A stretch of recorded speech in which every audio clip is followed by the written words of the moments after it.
Hello there.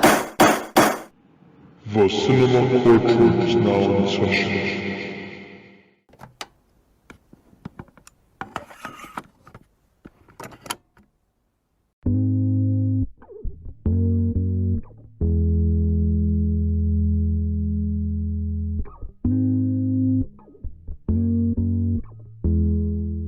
Ladies and gentlemen of the jury, it's another Friday where I once again welcome you back to the Cinema Courtroom Show. I'm your host and galactic judge, Makram, presiding over another groundbreaking and suspenseful episode. And because it is a Friday, we will be doing a roundup of topics for the cinema industry. Whether you're tuning in on Spotify, Stitcher, Google Podcasts, Amazon Music, or even the Cinema Courtroom YouTube channel for exclusive video coverage that you're not going to be getting on Spotify, Stitcher, Google, or Amazon, or Substack, which is another platform that the Cinema Courtroom Show is going to be hosted on. We thank you very much for listening in and ask that you don't forget to like and subscribe on your way out. Every click on the icon counts, so please ring the notification bell and share this podcast with your friends, family, cat, dog, pigeon, whomever. It's going to mean a lot more to me than you ever know. So do me this massive favor, or if you want to, tell me that you enjoy the content, just, click the like button. We hope that you'll join us on this journey as we explore what is ongoing in the cinema industry, and also give you my insights on general subject matters that impact the industry as well, that are basically timeless and not just news coverage, and also the movies that we see on the big screen. I do reviews for those every Tuesday. So if you enjoy my weekly podcasts and what you're listening to right now, don't forget to rate the Cinema Courtroom Show out of 5 stars on your favorite platforms as well, preferably Spotify, because believe me, it really helps boost the algorithm machine more than you know, and maybe someday we could be on the top 10 charts or something. Who knows? Now, I'm going to give you a list of things that we have to cover before this podcast ends, which is why the Certified Idiot Film Critic Award goes to, drumroll please, Grace Randolph, a special look at Rebel Moon, revealed by the man and legend himself, Zack Snyder, the future of global cinema, according to the latest revenue forecast. Also, Spider-Man Across the SpiderVerse being blocked in the UAE. We're going to talk in length about that as well. We will be talking about 4 other general topics on top of the ones that I've already listed: elite diversity and inclusion in the film industry and why it is a problematic thing.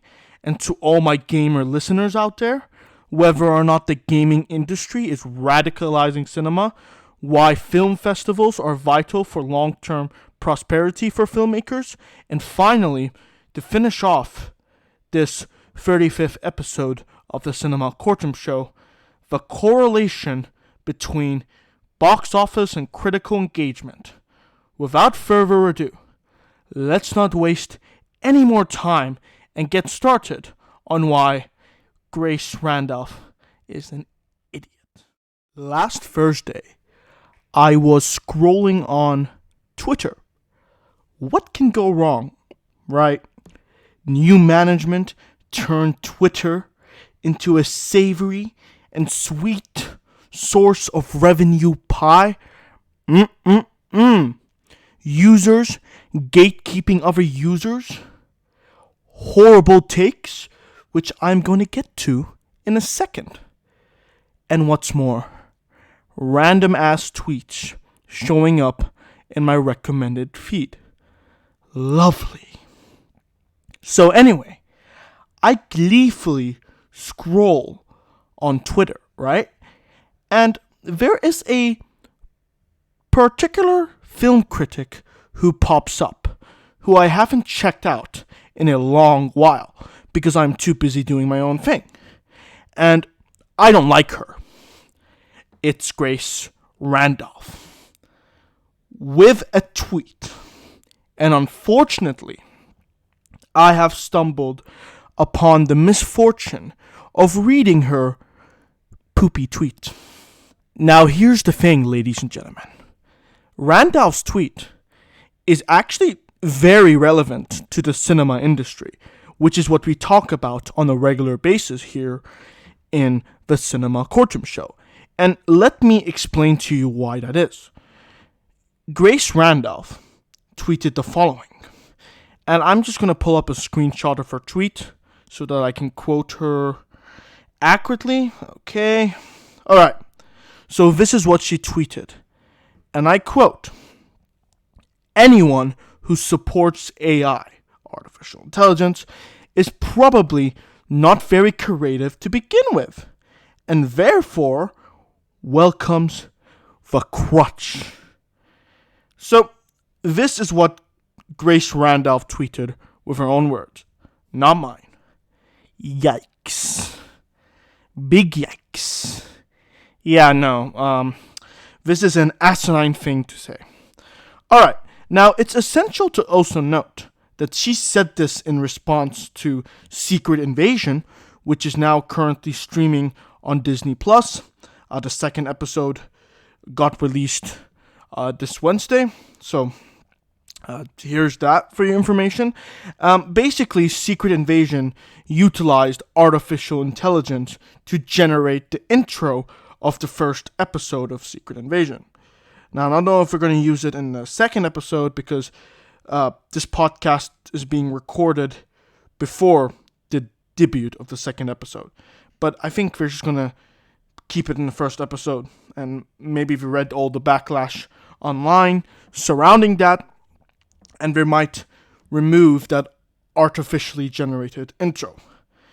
But because Secret Invasion is a television show, we will not be covering that specific news in the cinema, not TV, courtroom. But I will still be discussing what Grace Randolph, a certified and well-known film critic, stated on her platform. She published it, which means that it was there for people to read, and as such, readers have the right to praise or critique said tweet. So I'm not just, leaking something or exposing Grace Randolph. No. You can find the tweet yourself and make your own judgment, but I think that tweet speaks for itself in regards to her character and how totally brain dead she is.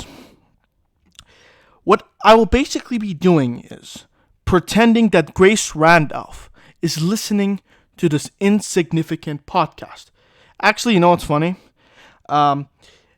If she listens to this podcast, then that makes me feel significant compared to someone as low as her. Okay, alright, enough. Let me just outline to her deaf ears why Grace Randolph is such an idiot for the tweet that she sent that I just read. Okay. Anyone who supports AI is probably not very creative to begin with. Okay, let's start with that idiotic phrase. How, anyone who supports AI they lack the creativity, is what Grace Randolph is saying. Grace Randolph, I don't care how I pronounce that idiot's name. Okay, first of all, Grace Randolph is making a very silly generalization of anyone who supports AI. Because when you say anyone who supports AI is probably not creative, well, now you are not only going after filmmakers in the entire industry for utilizing AI, but you're actually going after people who use artificial intelligence for not only filmmaking, but for other things, such as, I don't know, chess playing computers. automated cars. Thanks, Elon, for that. Natural language processing, stuff like that. And I also use AI to do basic and sometimes complex tasks as well. So yeah, I'm, holding on to a crutch, if you will. For a matter of fact, I might be using AI sometimes to fine-tune some of my podcast scripts and to get the podcast out on time in a weekly manner. Like listen, the idea for my podcasts come from my head and then they're rationalized into specific prompts. Therefore, crafting a flawless script whenever I'm not improvising. But I am improvising now, so I'm just speaking what's in my mind. But sometimes when I want to organize my notes, I use AI to do all the organization for me, leaving me time to do other creative stuff. But according to Grace Randolph, I am welcoming the crutch. And by the way, saying that someone, quote unquote, welcomes the crutch is a very insensitive thing to say about someone, especially toward people who need to use crutches, because you're basically telling them to their face, you chose to be disabled. Look, you don't have any legs, so you're going to have to go on a wheelchair. That's your fault. Because you're welcoming the crutch. I don't know. You know what? Maybe I should give... No, I'm not going to do that. But I was going to say, I should give Grace Randolph the benefit of the doubt when she tweeted it. Because no one is thinking when they say a group of people are welcoming the crutch. Of course they're not. But they were born that way. So they need to use the crutch. And it's a very rude thing to say about people, or to use as an insult. People also have to use figurative crutches, like tools that make people's lives easier in a, mental capacity, a physical capacity, emotional capacity, all various contexts. We all sometimes need to use what, Grace Randolph would say as welcoming the crutch. And the bottom line is, everyone uses tools. So please, Grace Randolph, I implore you, for the sake of everyone's sanity, just grow the hell up and adapt to the evolution of those tools. Please. Many people use the tools provided by artificial intelligence, especially filmmakers and artists. AI art's ability to unleash boundless creativity is irrefutable. For instance, artificial intelligence algorithms can process and analyze a colossal amount of data, drawing from a vast array of styles, techniques, and cultural influences. ChatGPT gets all of that from the internet base from the year 2021. So this enables AI to break free from the constraints of traditional and human limitations. Furthermore, the people who support AI are likely to acknowledge a realistic fact that humans are limited. And in order to overcome these limitations, you need to have those crutches, a word that I still don't like when used despicably by an out-of-touch film critic like Grace Randolph. And also, if we apply Grace Randolph's, logic to every single innovation known to man, then everyone who uses video editing software and doesn't cut on film welcomes a crutch. Or anyone who can't ride a horse and uses a car welcomes a crutch, putting saddle makers out of business. Boo-hoo!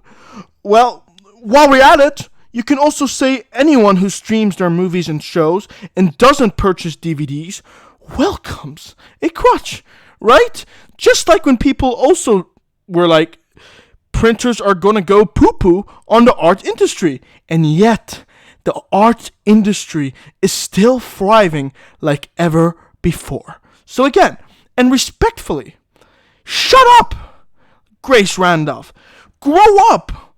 Please, The world does not revolve around you, because not only is what you are saying irrelevant and easily debunkable, it is libel. And I am frankly disgusted that you shamelessly undermined millions of talented creators. You disgrace the entire cinema industry with what you're spouting out. I will stomp on 1,000 pigeons, lift Mount Everest at the edge of my pinky, build an entire universe out of just sand, rub my feet on lava, chop off my balls, or eat cookies infested with raisins before I endorse a idiot person like Grace Randolph. Grace Randolph is undoubtedly a certified idiot rather than a certified critic. That's all I have to say. I hope it's not a surprise to anyone that I am a big fan of Zack Snyder's work. That man puts a lot of emphasis on visual storytelling, that it's literally insane how much Zack Snyder can sometimes give away the quality of storytelling just for a badass visual shot that makes no sense in the context of plot. But in the context of visuals, it makes as much sense as the earth is round. But, you know what? If you would screenshot one random frame from one of Zack Snyder's motion pictures, just one, you get a background picture for your device. Like 100%. And for that, I will be eternally grateful to Mr. Zack Snyder for that. But that's not, the only reason why I am a big fan of Zack Snyder. His DC Extended Universe films are all in my top 5. I love Man of Steel. Batman vs. Superman I also loved.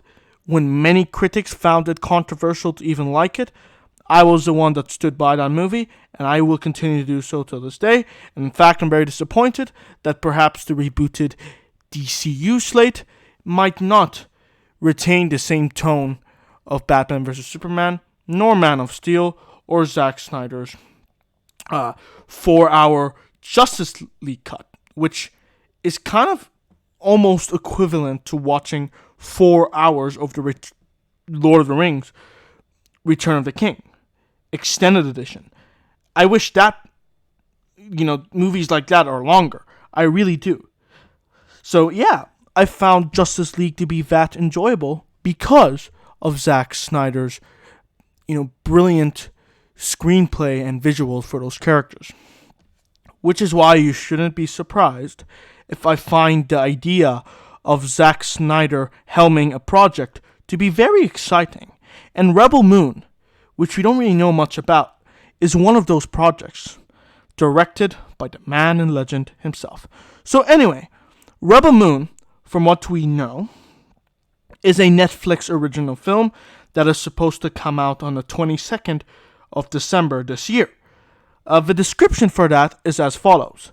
When a colony on the edge of the galaxy finds itself threatened by the armies of the tyrannical Regan Belisarius, they dispatch a young woman with a mysterious past to seek out warriors from neighboring planets to help them take a stand. Okay, so that is the description that I just read. Now, as if that Star Wars, because how they mentioned taking a stand parallels the rebellion from New Hope.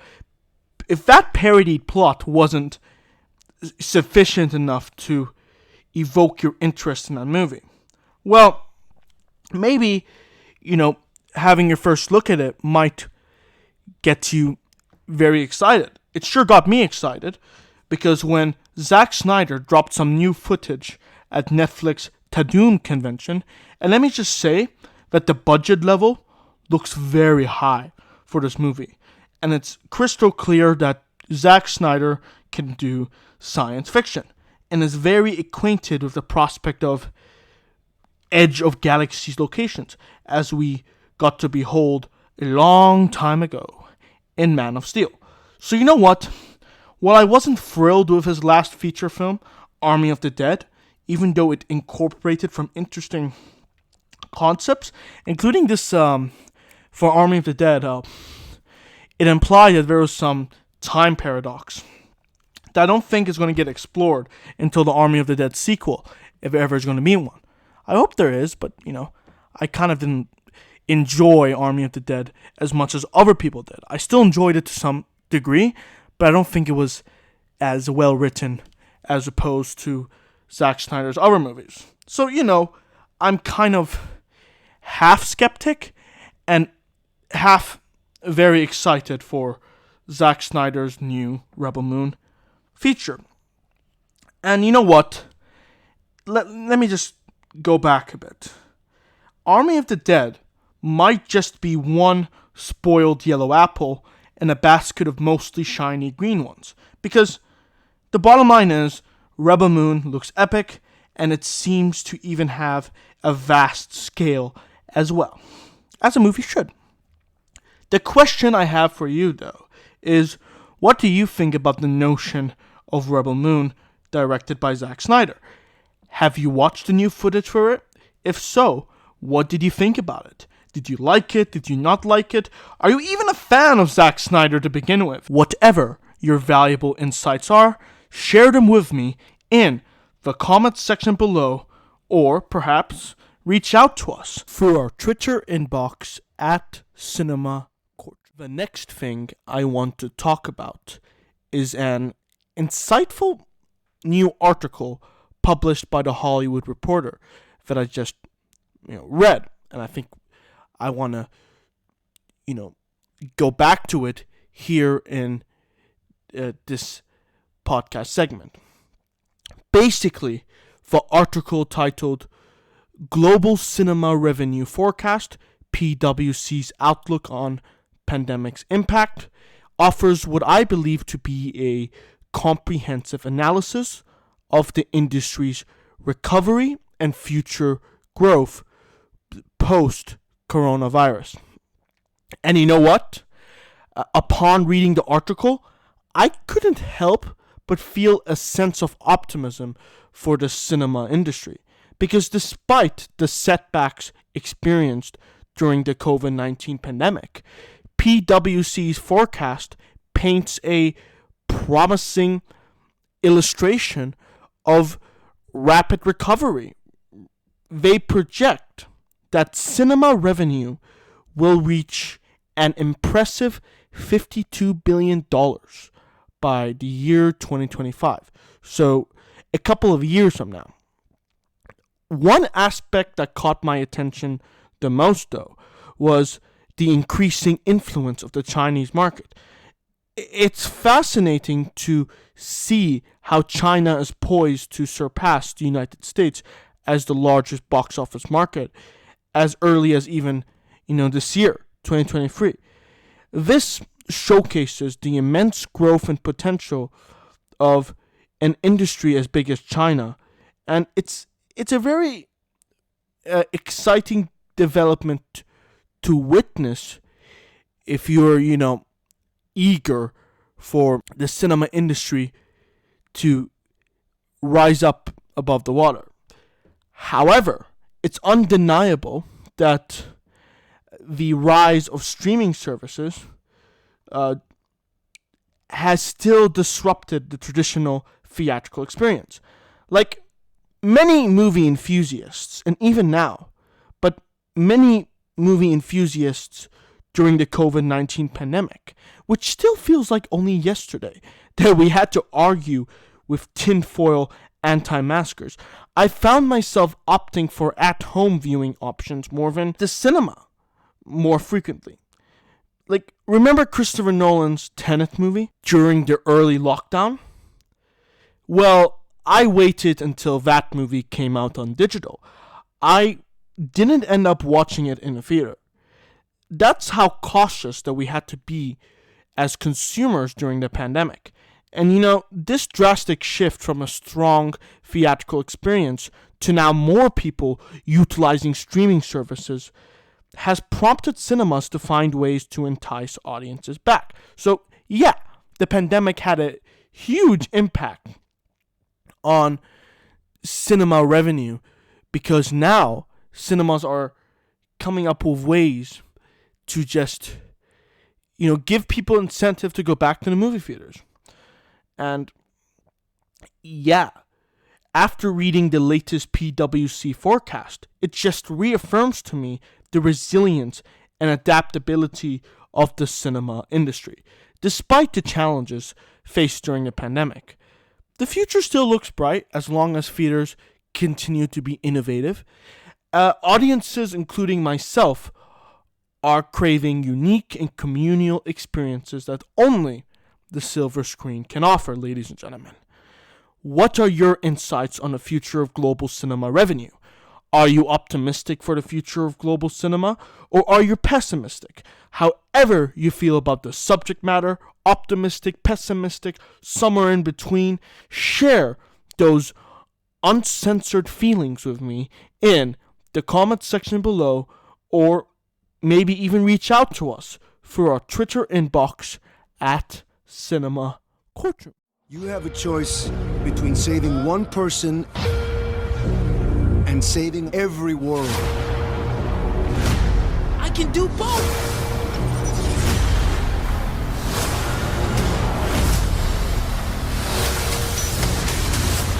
You can't run forever, kid!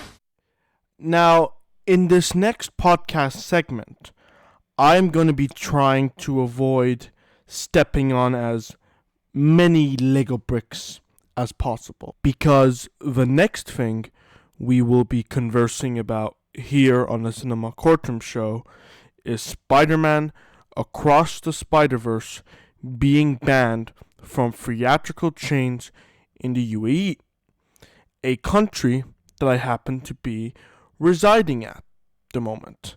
And so my commentary is going to be grounded in fact-based data in order to avoid misrepresenting a country that frankly is excelling in a lot of phenomenal things. And the UAE is extremely welcoming to a variety of cultural backgrounds, different than their own, and also very welcoming to expats, myself included. And yeah, maybe I am being biased here because, well, I am living there at this present time. Again, that all being stated, I still have to bring up this issue about SpiderVerse and where it stands in UAE, or where it doesn't stand, because we are a cinema and cinema industry podcast. Movies, especially mainstream movies like Spider-Man, and the censorship of them is a big part of what we talk about regularly on a weekly basis. We can't not talk about it. At the same time, I want to make something very clear. A country has the fundamental right to determine whether or not to permit media distribution, especially when it comes to the theatrical and arts economy. While I am heavily against censorship from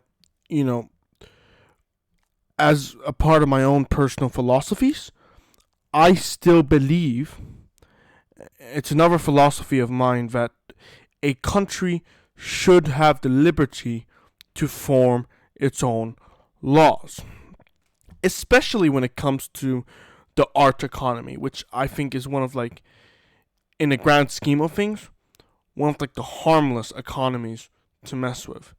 Sure, it can, have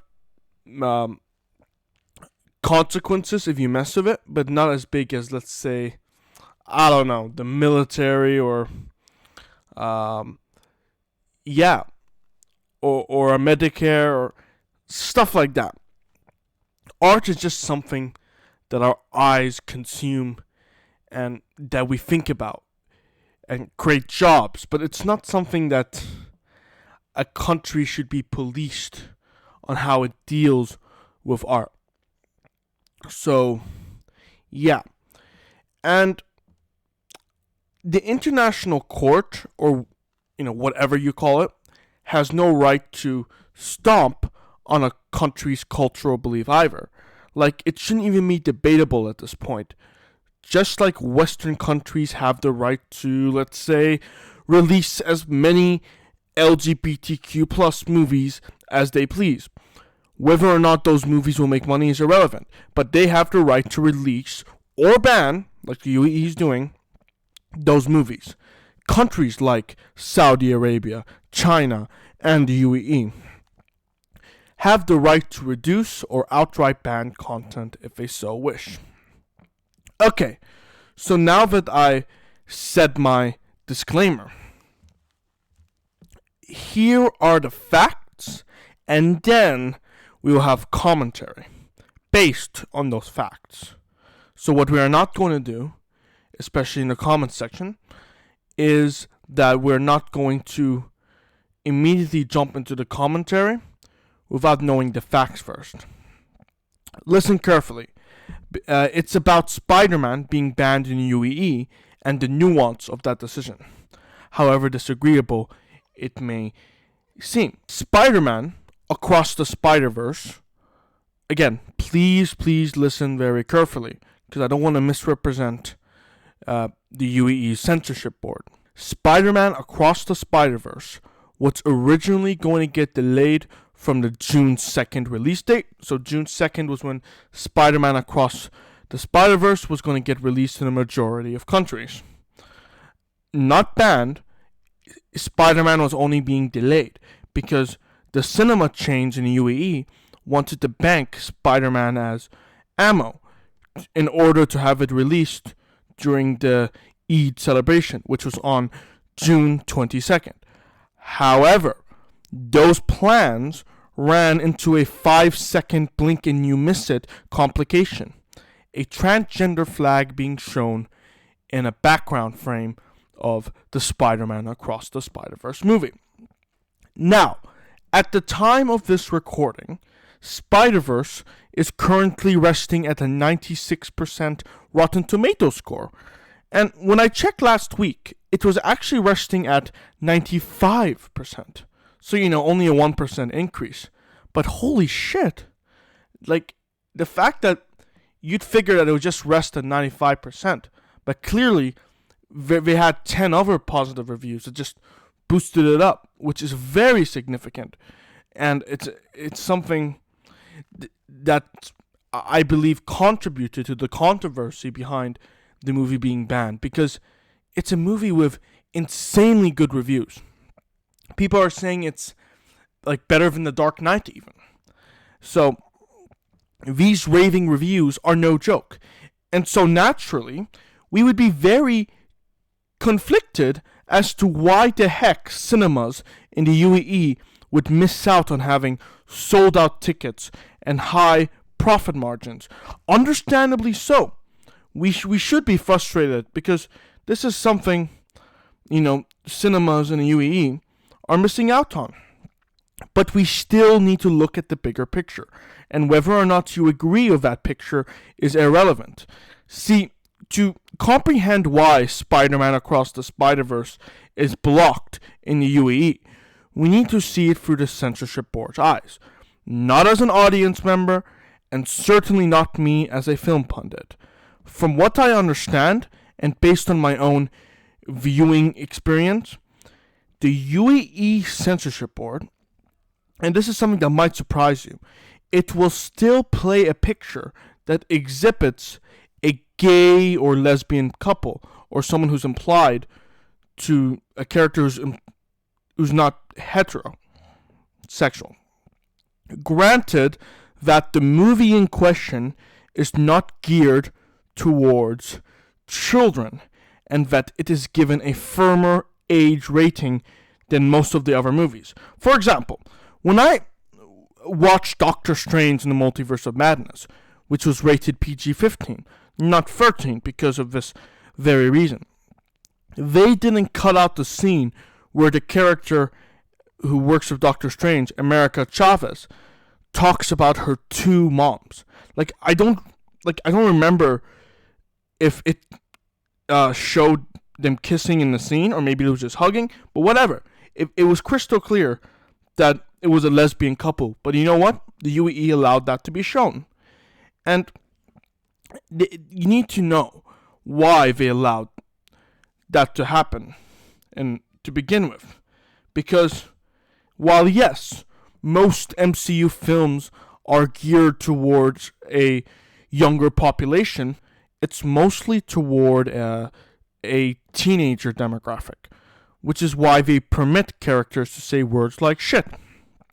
Because, teenagers are likely to be acquainted with such slang, and also acquainted with the perspectives and lifestyle of the LGBTQ+. Like, if they were to travel and see a gay couple, they know what the word gay means. And maybe a 13-year-old might not know everything there is about gay people. Anyway, the point is, Spider-Man Across the Spider-Verse is marketed towards a PG audience. Not PG-13, as people might misconceive it as. PG audience. And usually I am like, okay, come on. It's only a 5-second scene. But we're talking about a transgender flag. So I can actually sympathize with the censorship board not wanting to have that exposed to kids. Because going back to my own personal philosophies, kids should not be involved until they're of not only legal age, but of rational mind to make a decision like changing your gender. I don't think kids should even be having this conversation. Sure, they should know that this thing exists, and perhaps they can, talk about it in a way that's not like grooming them to the ideology, or, making them have a perspective that's way too nuanced for a kid to engage in. So in my opinion, the UAE's motives for, not screening Spider-Man Across the Spider-Verse because a transgender flag was exhibited in one of the frames are good. Here is where I am against Spider-Man being banned in UAE though. And it is for two reasons. A selfish reason, okay? Alright, my reason, and an economical reason. My selfish reason is this. I really, really, really, really wanted to see this Spider-Man movie, and I'm still going to watch it the first chance I get. Gay or no gay, I'm gonna watch this movie because I want to see it. Because I really loved Spider-Man Into the Spider-Verse, the first SpiderVerse installment. I'll probably see it when it comes out on digital because it's not coming out in UAE anytime soon. And I also have no doubt that after viewing Across the Spider-Verse, I'm going to have a satisfactory time watching it, at least. Or maybe I might be in the 3% minority who doesn't like it. Who knows? I hope that's not the case, obviously, because I always want to enjoy the movies that I watch. But I am not going to know whether or not me and other people in the UAE are going to like it because, well, it's banned there. But here is an economical reason, not a selfish reason, but an economical rationale to why I am against having Spider-Man Across the Spider-Verse blocked from the UAE. Cinemas in the UAE are going to lose a shit ton of money. A lot of money. And considering that Spider-Verse was going to be released during a holiday, say goodbye to families with children booking seats. Which means less families purchasing food from your concession stands and buying tickets. It's practically economic suicide. And if you want to cut out that 5-second scene, by all means, do it.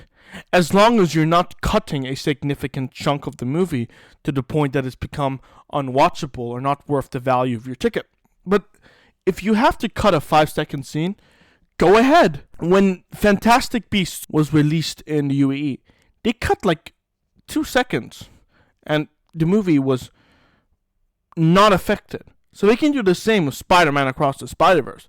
Even though I don't like censorship. Like, you should just show everything or not show it. But I would make a very rare exception for Spider-Man Across the Spider-Verse, where it's like, why not just cut 5 seconds from the movie and just give us a movie that is going to get sold out and maybe repeat viewings if people enjoy it the first time. And you need to do the UAE censorship board and cinemas have to do whatever it takes from a business perspective to release the movie, not the opposite. Because sure, you might be preserving your cultural beliefs, but if you are still failing at show business, which you need, then it's basically, I don't know whether to say just as bad, but it's not good. And what I really don't understand is the UAE is becoming known for being flexible. If it means that the economy will prosper. Heck, they altered an entire weekend schedule to foster easier trading. They're allowing certain things that were never permitted before. It's becoming progressive, like outside the realm of theater and arts. It's allowing a lot of stuff that they haven't done before, but they can't do anything about a 5-second scene of a movie? I mean, a movie that will boost their theatrical economy? I don't know, you guys. Maybe there's something that I'm missing, but here's what's going to happen. The consequences of banning one of the most positively received movies of the year will speak for itself. And we still are obligated, especially if you're living there, to respect the UAE censorship board for standing their ground and putting what they believe in first, above economic prosperity. Even if you don't agree with it, at least respect their commitment to their values. Although I do think that a transgender flag should not be in close proximity to kids ever. I'm very, very strict when it comes to that. Like, if kids are exposed into the nuance that they're not ready to tackle, that's a big no-no for me. Anyway, my point is, we won't see eye to eye with the censorship board. I certainly don't see eye to eye for economic and selfish reasons, but at the end of the day, the UAE has the right to control what art is and isn't allowed to be shown in their own country. Every sovereign nation does. This is all I have to comment about Spider-Man Across the Spider-Verse being blocked in the UAE. Today, in the Cinema Courtroom show, we have a controversial topic to discuss. We'll be delving into the argument against, and I repeat myself again, against prioritizing diversity over bad storytelling in our film industry. Brace yourselves as we dive into this heated discussion. Okay, so let's discuss the elephant in the room. The film's industry's relentless push for diversity and inclusion has come at the expense of caliber storytelling and screenplays. Listen, I firmly believe that prioritizing diversity over the fundamentals of storytelling has led to a decline in the artistic merit and overall impact of films. I mean, seriously, when did we start prioritizing diversity checkboxes over delivering mind-blowing narratives? Like, it's why I think elite diversity and inclusion in the film industry is a joke. And it's a joke that has run its course. It stopped being funny. It has to stop. Period. And there's more to it, because a good story lies at the heart of any successful film. Audiences crave captivating narratives, rich character development, and compelling themes. Yet, in the pursuit of ticking diversity boxes, tickety tick tick tick, we have witnessed a worrisome trend where stories are sacrificed for the sake of representation. Characters become mere vessels for tokenism, and narratives lose their authenticity and creative dimensions. It's important to acknowledge that diversity should not be the sole criterion for evaluating a film's worthiness. Merely including diverse characters like, let's see, a darker skinned Little Mermaid, yeah, played by Hailey Bailey, who I think is a talented performer, but she's an inconsistent performer of who the original character was in the Little Mermaid animation. You know? Like, that's what I mean. It was all just to tick a diversity box. So, just doing that for the sake of aligning with industry standards does a disservice to both the art of storytelling, which was appreciated before, but now I wonder why the quality of it has been diluted. I wonder why. Anyway, and it just leaves the audiences dying of starvation, like their interest dies out because they're hungry for exceptional narratives. But you know what? If you're not fed for a extended period of time, you die. Like, the interest dies because it hasn't been fed with good storytelling. Moreover, this relentless push for diversity has led to a stifling of artistic freedom and self-censorship. Filmmakers now find themselves walking on eggshells, fearful of the backlash or accusations of insensitivity if their films don't meet certain diversity quotas.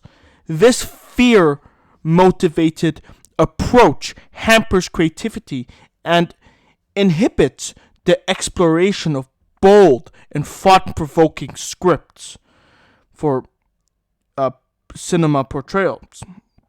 Financial implications of this elite diversity approach cannot be overlooked either. Films driven primarily by a diversity agenda rather than the merit of the story itself, like Marvel's The Eternals, they risk disappointing box office results. Audiences, regardless of their backgrounds, most of them, the sophisticated audience at least, I don't know about the other audience, but most of us seek quality storytelling that resonates with us on a deeper level.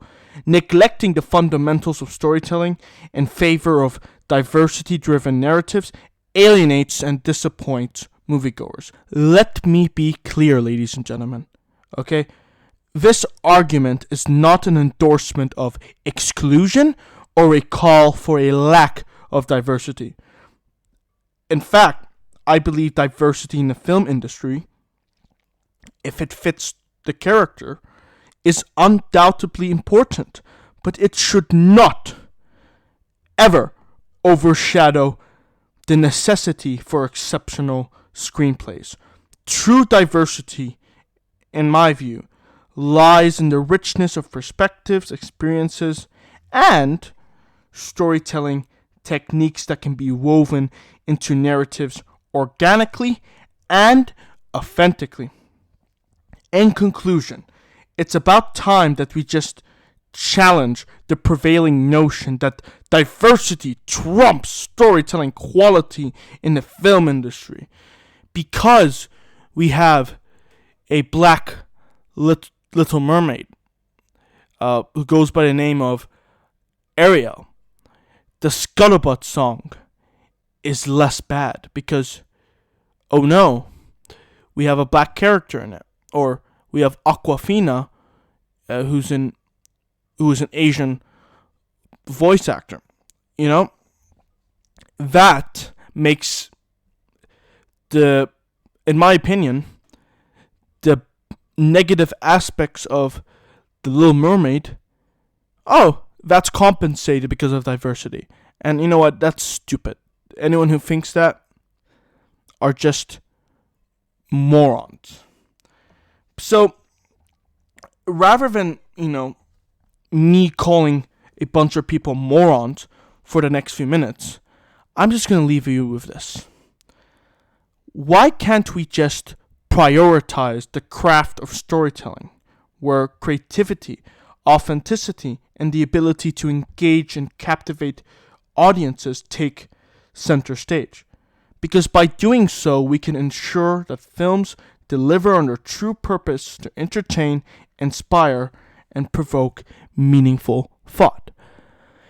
Anyway, what do you guys think about elite diversity and inclusion?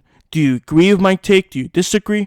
Whatever your thoughts are, let me know in the comments section below or our Twitter inbox at Cinema Courtroom.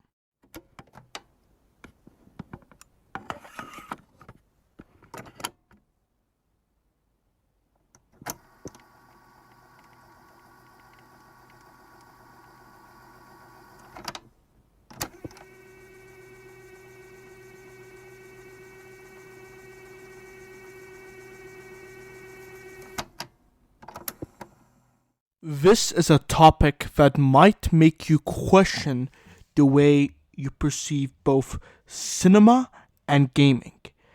Is the gaming industry radicalizing our cinema industry? And believe me, we're gonna have a blast dissecting this one, ladies and gentlemen. Now, when I converse about the gaming industry radicalizing the cinema industry, I am specifically referring to how the gaming industry markets those video games, which then captures a film studio executive's eyeball and inspires them to scribe the script based on a particular game. Just a side note, I've been, crossing my fingers for a movie take on purely vanilla Minecraft. Like, imagine, okay, making a Hobbit-like trilogy where the protagonist has to embark on a quest to access the end and then defeat the green screen Ender Dragon. Or, have the zombies, how they did the orcs in Lord of the Rings? They can do makeup for the zombies and make them actually intimidating. Like a Walking Dead style or something. Like, cinematic story right there. You're welcome, Mojang, if you're listening to my idea. Or maybe you're just, you have Jason Momoa playing a character in the movie. So, what gives? I digress to say that it seems like the lines between gaming and cinema are blurring, leaving us wondering if the gaming industry is taking over the silver screen, or rather, do movies based on video games break even in the box office? Because let's face it, the Assassin's Creed movie, while I had a good time watching it, only made $240 million in the box office, and only 19% of people liked it on Rotten Tomatoes. That, and it also received a 36% meta rating. My point is that we've seen some box office triumphs, but also some not so successful moments that left fans of the video game scratching their heads and feeling immensely let down that their property got butchered like a lamb. And yet there have been successes with movies based on video games. The Super Mario Bros. Generated over $1 billion in the global box office. Peach, understand? We're gonna rule the box office together. No. I'm probably... Okay, if I don't cut it out, just know this was done for a humorous intent. But if I do cut it out, well, how would you know? Because I cut it out. Anyway, no, but really, Super Mario Brothers... I can't believe I just did that. Okay, the Super Mario Brothers generated $1 billion in the box office. $1 billion. Now, the funny thing when it comes to my perspective is I classify Super Mario Brothers, the motion picture, as mediocre entertainment at best. And something I can just make fun of. But I liked it. It's entertaining, but, it's...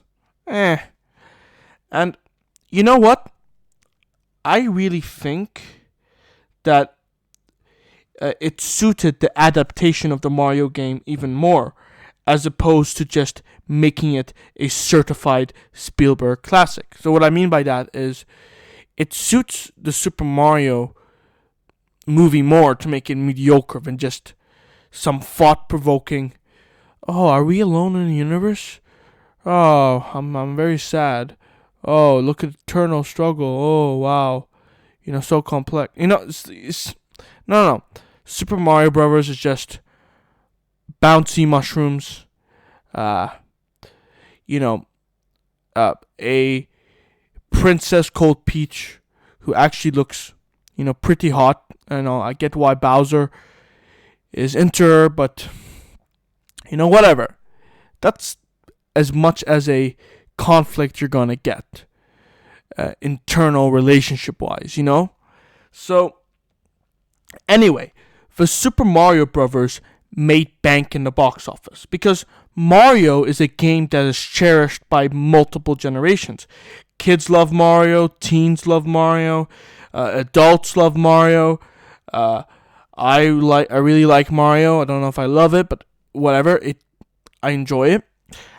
It's no surprise that a Mario Brothers feature film was going to resonate with international consumers.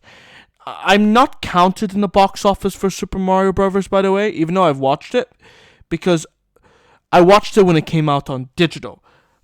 But I have no doubt in my mind that the DVD sales for Mario are off the damn roof. Like, okay, maybe an 8-year-old kid is looking for something, for mommy and daddy to buy them something, to play at their birthday party, and we're like, hey, look, Super Mario, and they were like, we just picked it from the shelf. Like, I know, I'm serious. Like, Super Mario Brothers is a video game franchise that it resonates with kids and also adults as well, gamers and whatnot. But it's a generational. Super Mario Brothers has a generational impact, And okay, so we talked about Super Mario and how the film adaptation made a lot of bank. Cool, because of how impactful it is as a game brand from Nintendo. How about the 2016 film Warcraft? So, listen, Warcraft is a popular game series, hence why they tried to make it a movie. Well, while it actually performed well in international markets, Warcraft, the film, still struggled to gain traction with critics and mainstream audiences, resulting in a disappointing domestic box office performance. Okay, so as the gaming and cinema industry continue to evolve, we can expect further exploration and experimentation with video game adaptations. Only time will tell if we'll witness a seamless integration of gaming and cinema, where the unique storytelling and immersive elements of video games can be effectively translated onto the silver screen, or if they will remain distinct yet interconnected forms of entertainment. Overall, What do you think about whether or not the gaming industry has radicalized cinema, especially in terms of box office? Do you think the failures of video game-based movies like Warcraft have outweighed the triumphs, or could it be the other way around? Whatever your valuable insights are, share them with me in the comment section below, or perhaps reach out to us through our Twitter inbox at Cinema Courtroom. The links can be found in the description below. The next topic that I'm going to be covering in this podcast episode is this: film festivals and why they are pivotal for success in the long run, starting with the unique career opportunities they bring. Film festivals provide filmmakers with a unique opportunity to exhibit their work to a wide audience. By getting their films selected for these events, filmmakers can gain invaluable exposure that can catapult their careers. Being featured in a prestigious festival can also generate buzz and attract the attention of industry professionals, leading to wider distribution and greater visibility for their films. The next reason why I think film festivals are crucial for long-term success is this: film festivals serve as a hub for filmmakers, producers, distributors, and film enthusiasts from around the world. They provide a platform for networking and building connections within the cinema industry. Filmmakers can interact with like-minded individuals, exchange ideas, and even form collaborations that can pave the road for future prospects. These connections can be crucial for long-term prosperity as they open doors for funding opportunities, distribution deals, and creative partnership agreements. But you might now be asking, well, okay, cool, but is unique career opportunities in film festivals being a networking platform a sufficient reason that film festivals are good for long-term success? Like, do I really need film festivals for just a YouTube upload that ain't even complex at all? Do I need film festivals? Period. And the answer to if the reasons that I mentioned are good enough to try film festivals is yes. However, I would also like to point another element to the importance of film festivals, not just limited to the other reasons that I've stated here in the Cinema Courtroom today. Obtaining a certificate of recognition of sorts at film festivals can significantly boost a filmmaker's career. These accolades serve as a testament to a filmmaker's potential talents and can attract the attention of critics, distributors, and studios. This recognition can indeed open doors to funding for future projects, increase opportunities for collaborations, and elevate their status within the film industry. In conclusion, ladies and gentlemen, I think that film festivals do play a vital role in the long-term success of filmmakers. They offer exposure, networking opportunities, feedback, industry recognition, and, more importantly, a platform for cultivating an audience, which can be useful for stuff like crowdfunding, because you have that audience who are very keen in your movie coming to life, and they could feel inclined to financially back it. Now, ladies and gentlemen, it is your turn to join this conversation. Do you have any personal experiences with film festivals?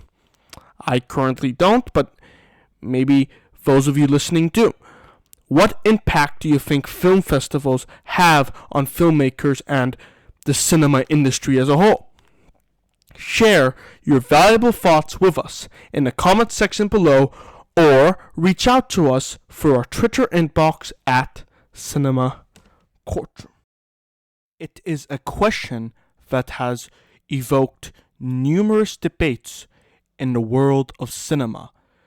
Does a film's financial success at the box office align with its reception among critics? Let me repeat that again in case you didn't understand the first time. The question is, does a film's financial success at the box office correlate with its reception among film critics? On one hand, we have the argument that, well, box office earnings are a direct reflection of audience appeal and popularity, right? If a film is attracting a massive number of viewers and generating a substantial amount of revenue from ticket sales, which are based on consumer interest because they, critically and as they scanned the price for the ticket and then, either pre-ordered them or bought them at the desk, they are actively choosing to buy that ticket, which means they are interested. So that means that because of, the box office figures, well, the movie must be resonating with audiences in some level. That's what people are saying. On the other hand, we have the point of view that critical engagement is more of a reliable indicator of a film's artistic merit and quality rather than box office.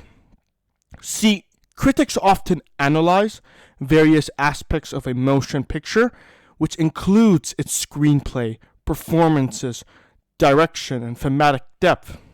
Their evaluations are based on a set of criteria that aim to assess a film's creative achievements and contribution to the medium.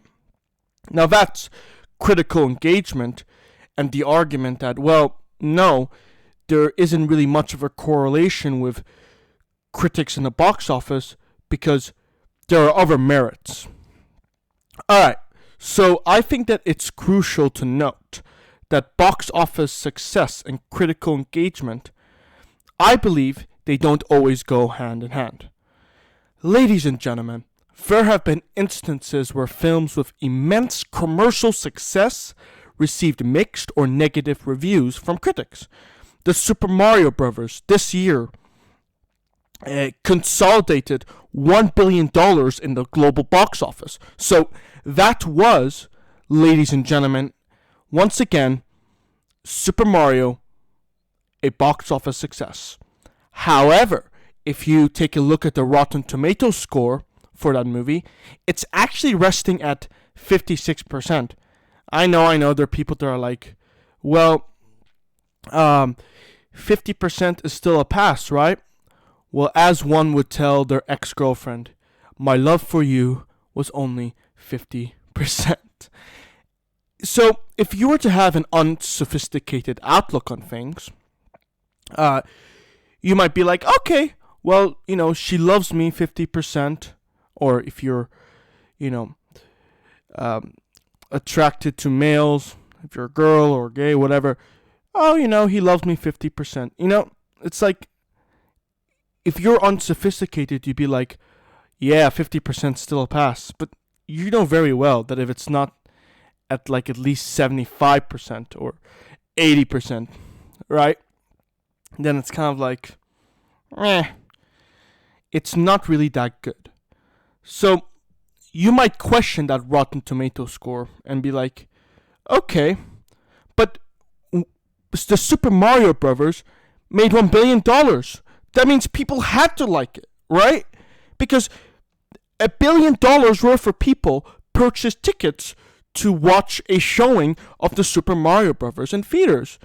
Well, listen, I think that those people seem to neglect a crucial variable here. Yes, critics gave Super Mario a low review score. However, it's very vital to consider that the majority of the consumers who bought the ticket for the Super Mario Bros. Are, family units. Because the Super Mario Bros., due to its PG rating, is a kids and family movie. A 6-year-old in the theater isn't going to have the same critical engagement with their movie as a well-seasoned movie critic who is 45. And newsflash, family movie nights are a thing. Of course, parents or maybe a parent or guardian is going to, probably just take their kid to watch a kid's movie. It's not rocket science. So let's assume that it's one parent and one kid. Well then, you bought 2 tickets that would add up to $1 billion. Well, it would add up to $1 billion faster as opposed to just buying one ticket for just the kid or the parent or just a single consumer. And if it's just the one kid, well, either way, even though it's going to contribute slower, it's still going to add up to $1 billion. And there's a very high chance that multiple people watched the Super Mario Brothers with kids, which means, yeah, it does affect the box office a great deal. But that does not mean that the people on Rotten Tomatoes will say that the movie is good. Maybe fun, or maybe mediocre at best. But a 56% score on Rotten Tomatoes and $1 billion in the box office, isn't that a clear indication that box office and critical engagement don't correlate to a significant degree? Because if the Super Mario Brothers had a critical engagement that correlated to box office, it'd have like a 90% rating if you talk about, the quantity of consumers. But the quality of consumers differ. But I also want to look at the other side. Critically acclaimed films may not always dominate the box office. So how I already mentioned that, okay, there are films that dominate the box office and they're actually negatively received. Well, that pretty much means that, if you look at it as one universal equation, movies that have the most quality in them make the less money. This disparity could then be attributed to various factors, including audience tastes, marketing strategies, and the impact of word-of-mouth recommendations. Heck, if Steven Spielberg, the absolute legend of all directors, distributes a movie and, the studio doesn't do test screenings to determine the audience's interests or tastes, or maybe, the studio doesn't come up with strategies for marketing Mr. Spielberg's movie, and if there's no word of mouth, which is impossible for Steven Spielberg because he is a top tier director, but still, well, that movie might as well maybe make $100,000 in the box office globally, and well, it would experience 100% score on Rotten Tomatoes for sure, but it would make the least amount of money because consumers want to watch action movies. They don't want to watch a thought-provoking movie on life. I'm sorry, guys. That's the raw reality we have to come to terms with, especially in the cinema industry where, well, it's mostly made off the general audience giving the studio profit. It's very less so a filmmaker making high-quality content. So, yeah, pretty much the Cheesecake Factory is going to have a lower appeal than McDonald's to the average consumer, if you catch my drift. This just shows that there is no correlation with critical engagement and box office numbers whatsoever. Box office and critical engagement are two isolated worlds that occasionally collide. See The Lord of the Rings, Return of the King as a perfect example for that. The box office and critical engagement collided for that Lord of the Rings movie. A collision that was well earned, dare I say. Whew! Anyway, my question for you now is, do you think that there is a significant correlation, if any, between box office and critical engagement rates?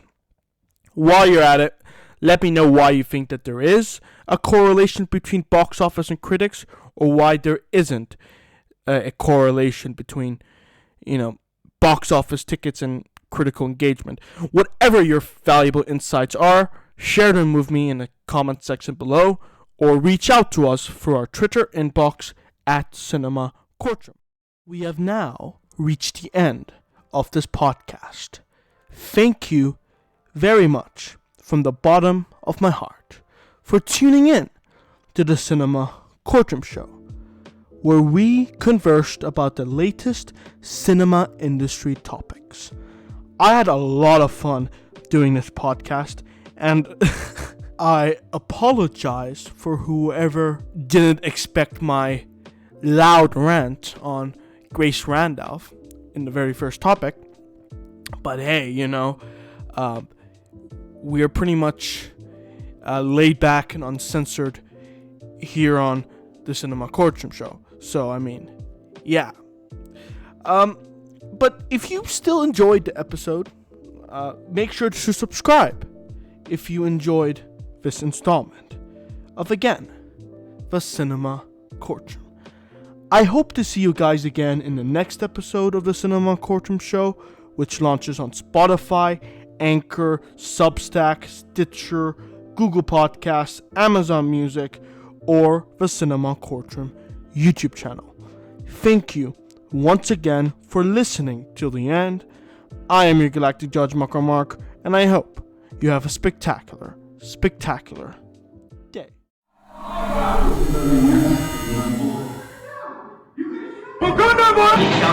Hello there. Court is now dismissed.